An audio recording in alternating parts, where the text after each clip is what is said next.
একটু ভেবে দেখুন তো, কেউ কোনোদিন আপনাকে অভিশাপ দিয়েছিল কিনা, যার কারণে আপনি বিভিন্ন সমস্যায় ভোগ করতেছেন নিজের অজান্তে। এরকমই এক অভিশাপ দিয়েছিল রাজকুমারী জিনজুই তার প্রিয়জন ও প্রজাদেরকে। এই অভিশাপের কারণে 40 বছর বয়স হবার আগেই মৃত্যুবরণ করতে হয়েছিল ওই দেশের অধিবাসীদেরকে। অভিশপ্ত ব্যক্তির কাঁধের উপর অভিশাপের একটা চিহ্ন দেখা যেত। এই অকাল মৃত্যুর কারণে সংসার ভেঙেছিল অনেকের, বহু বাচ্চা এতিম হয়ে যাচ্ছিল, কেউ বা বিয়ে করতে ভয় পাচ্ছিল, কেউ আবার আপন মানুষকে কাছে পাওয়ার চেষ্টা থেকে বিরত থাকতো, যা যুব সমাজে একটা সমস্যার কারণ হয়ে দাঁড়িয়েছিল। এই অভিশাপ থেকে মুক্ত হওয়ার জন্য রাস্তা খুঁজতে একদল যুবক প্রতিজ্ঞা করে বাড়ি থেকে বেরিয়ে পড়ে অভিশাপ থেকে মুক্ত হতে। দুর্গম রাস্তা, ভয়ঙ্কর জীবজন্তু, পাহাড়ি জঙ্গল অতিক্রম করে দেবতার কাছে চলে গিয়েছিল। এইরকমই ঘটেছিল আজকের গল্পে। এইরকম মজার মজার মুভি বাংলাতে পেতে চাইলে চ্যানেলটাকে সাবস্ক্রাইব করতে পারো। এই মুভিতে একটি লাইক, একটি কমেন্ট করে তোমার মূল্যবান মতামত জানাতে পারো। আর যদি আগে থেকেই সাবস্ক্রাইব করা থাকে তবে অসংখ্য ধন্যবাদ। কথা না বাড়িয়ে চলো মুভিতেই যাওয়া যাক। প্রফেসর শিরুলিয়ানের কাছে আসে হুবাই আলোচনা করার জন্য। তারা সুচেন আর্ম পর্বত যেতে চাইছে। প্রফেসর শিরুলিয়ান তাদেরকে রাস্তা বলে দেয় কিভাবে তারা ওইখানে পৌঁছাতে পারবে। হুবাই তার সঙ্গী হিসেবে 4 জন বন্ধুকে পেয়েছে। এরা হলো গোলটুথ, ফ্যাটি, শার্লি ও লিংলং। এরা 4 জন হুবাইয়ের সঙ্গে যেতে রাজি হয়েছে। তখন শিরুলিয়ান বলে, আমিও তোমাদের সঙ্গে যাব। প্রফেসর শিরুলিয়ান একজনের তথ্য দেয়, যে ব্যক্তি পূর্বে ড্রাগন বোন ও সেলেস্টিয়ান টুনকে একত্রে করার জন্য সুচেন আর্ম পর্বত অতিক্রম করেছিল।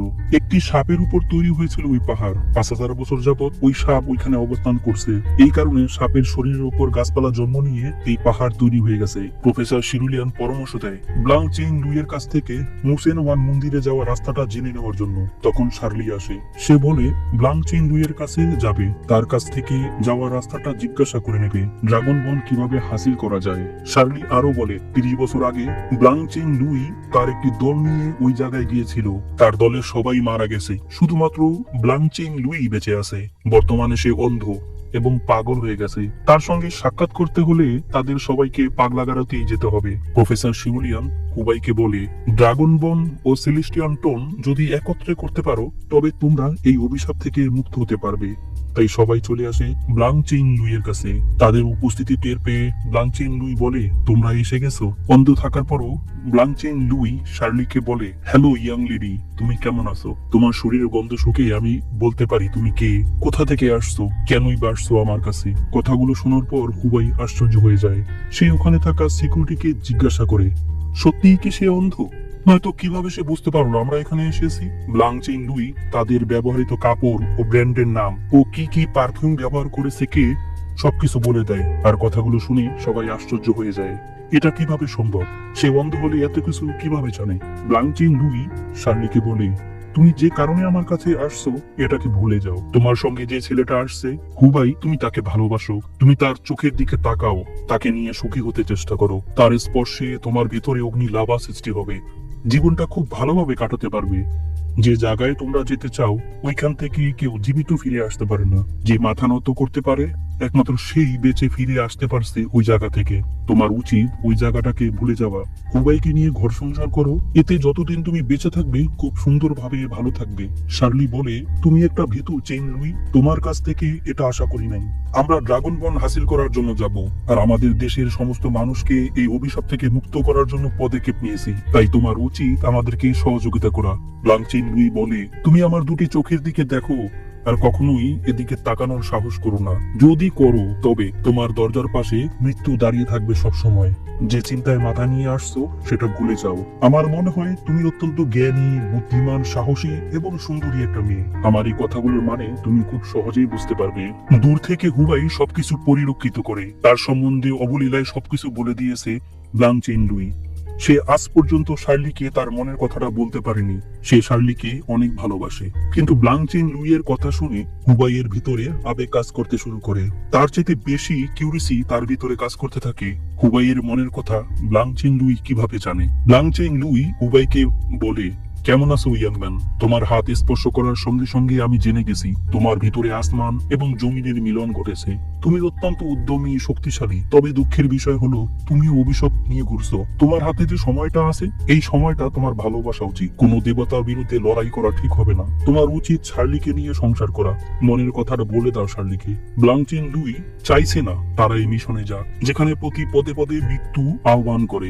তাই তাদেরকে জীবনের পথ দেখাচ্ছিল বারবার, কথাটাকে এড়িয়ে যাচ্ছিল, তাদের গন্তব্যস্থল পরিবর্তন করতে বলছিল।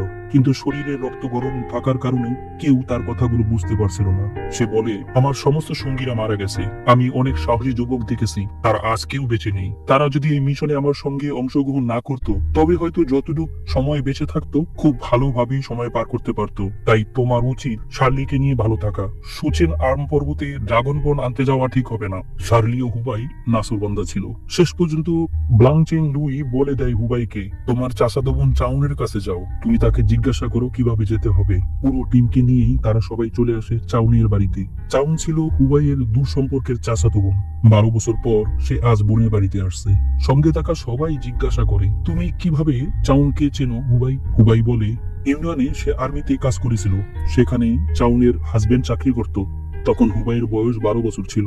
চাউন সবাইকে আপ্যায়ন করার ব্যবস্থা করে।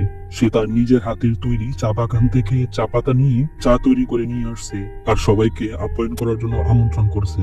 তখন চাউনের কাছে জিজ্ঞাসা করে, হিডেন ড্রাগন মাউন্টেনে যাওয়ার রাস্তাটা তোমার জানা আছে? সেখানে আমার একটা কাজ আছে। চাউন বলে, ওইখানে যেতে পারবে তুমি? খুব ভয়ঙ্কর জায়গা। ঠিক আছে, কাল তোমাকে গাইড করে নিয়ে যাবে আমার মেয়ে কংকিউ। কংকিউ ছুটে আসে এবং জড়িয়ে ধরে হুবাইকে বলে, আঙ্কেল, তুমি কথা দিয়ে কথা রাখো না। তুমি বলেছিলে যাওয়ার সময় খুব তাড়াতাড়ি ফিরে আসবে, কিন্তু আমাদের বাড়িতে ফিরে আসতে তোমার 12 বছর সময় লেগে গেল। সে হুবাইকে জড়িয়ে ধরেছিল এবং সে বলেছিল, আঙ্কেল, তুমি আর আমি যে গাছ লাগিয়েছিলাম আজ সেটা অনেক বড় হয়ে গেছে। এই দৃশ্যটা শার্লি ভালোভাবে দেখেনি।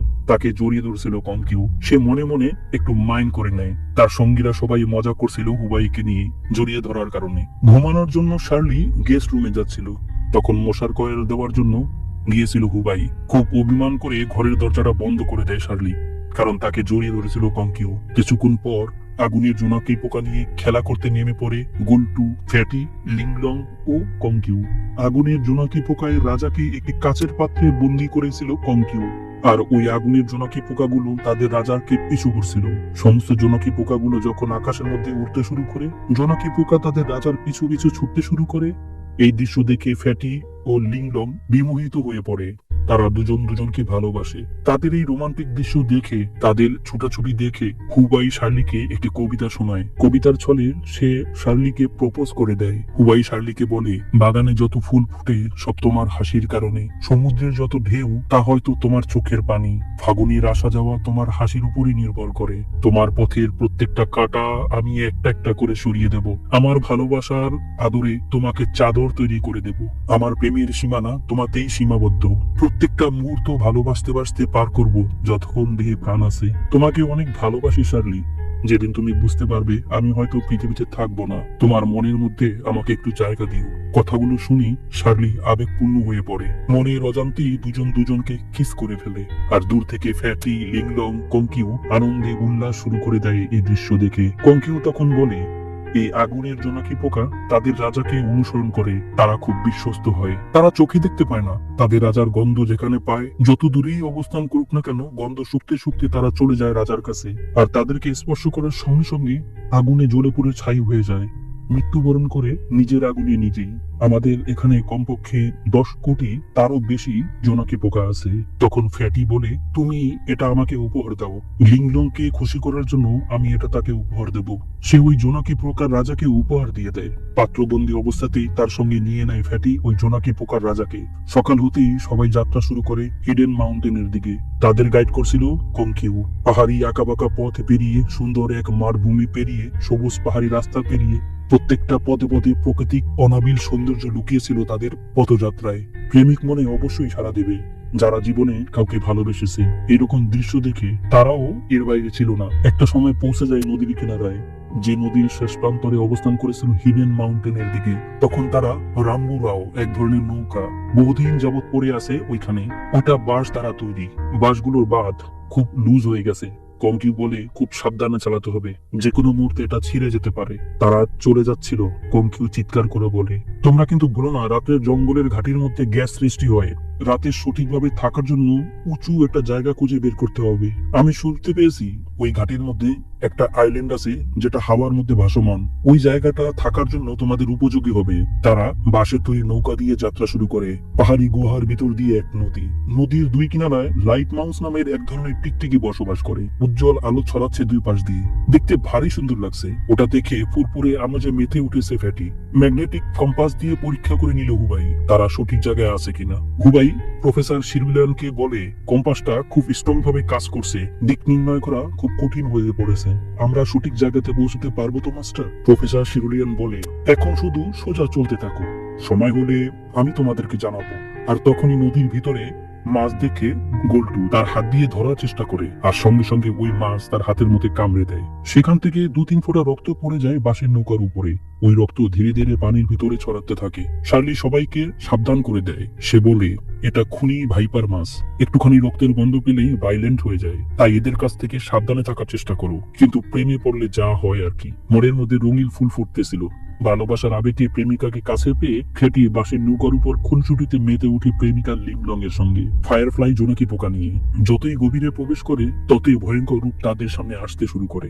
গুহার ভেতরে নদীর চারপাশে একের পর এক মূর্তি, হিজলের ঝোল ঝোলানো চারপাশে এক ভূতের অবস্থা। শরীরটা হিম হয়ে আসার মতো একটা শব্দ বাতাসের সঙ্গে ভেসে আসছে। ভয় কাজ করছে তাদের মধ্যে অদ্ভুত এই জায়গায়। গোলটুতের হাত কেটে যে রক্ত ওই পানির মধ্যে পড়ে গিয়েছিল, সেই রক্তের উপস্থিতি টের পেয়ে ভয়ঙ্কর ব্লাড ভাইপার ফিশ তাদের পিছু করতে থাকে। প্রথমে একটা, তারপরে দুটা, কিছুক্ষণ পর হাজার হাজার ভাইপার ফিশ তাদের উপর আক্রমণ শুরু করে। ওই মাছকে মোকাবেলা করতে করতে ফ্যাটি এক সময় নদীতে পড়ে যায়। তার সঙ্গে সঙ্গীরা সবাই ভয় পেয়ে যায়, ভেবেছে তারা হয়তো ফ্যাটিকে আর বাঁচাতে পারবে না। ফ্যাটিকে খুব চেষ্টা করার পর সক্ষম হয়েছে নদী থেকে উদ্ধার করতে। তখন ফ্যাটি উপর দিকে তাকিয়ে দেখে মৃত মানুষের মমি বানিয়ে সিকলের মাধ্যমে ঝুলিয়ে রাখা হয়েছে গুহার ভেতরে নদীর উপর। আরো ভীতস্ত হয়ে পড়ে সবাই এই দৃশ্য দেখার পর। যখন একের পর এক মমিগুলো ছিঁড়ে নদীতে পড়ছিল, তখন ভয়ঙ্কর এক ধরনের পোকা তাদের উপর আক্রমণ করে। পোকাগুলো মমির ভিতরে ছিল। মমিগুলো যখন একে একে পানিতে পড়ে যাচ্ছিল, তখন সেখান থেকে পোকাগুলো বাইর হয়ে সবার উপর আক্রমণ শুরু করে। পোকাগুলো উড়তে পারত, তাই ভয়ঙ্কর রূপ ধারণ করে ফেলে মুহূর্তের মধ্যে। পোকাগুলোকে সামলানোর জন্য আগুনের ব্যবহার করতে হয়েছিল। এছাড়া কোনো মতেই কন্ট্রোল করা যাচ্ছিল না ওই পোকাগুলোকে। ওই পোকাগুলোর বিশেষত্ব হলো তারা জীবিত অথবা মৃত মানুষের শরীরের মাংস খেয়ে ফেলে। একটা পোকা হুবাইয়ের কাপড়ের মধ্যে ফেঁসে যায়। তাৎক্ষণিক বাঁচার জন্য সে তার শরীর থেকে জামাটাকে খুলে পানিতে ফেলে দেয়। এই দৃশ্যটাকে একটু মনে রাখতে হবে তোমাদের কষ্ট করে, এই জামার ব্যাপারটা। পানির ভিতরে ভয়ঙ্কর ব্লাড ভাইপার ফিশ, পানির উপরে মমির পোকা একসঙ্গে আক্রমণ করছে। এই বুঝি কেউ মারা পড়ে গেল, এখনই বুঝি কারো প্রাণ চলে যাচ্ছে। এইরকম একটা পরিস্থিতি সামলাতে হিমশিম খেয়ে যাচ্ছে সবাই। এদিকে উপরের পোকাগুলোকে সামলানোর জন্য যে আগুনের ব্যবহার করেছিল, সেখানে গ্যাস শেষ হয়ে গেছে।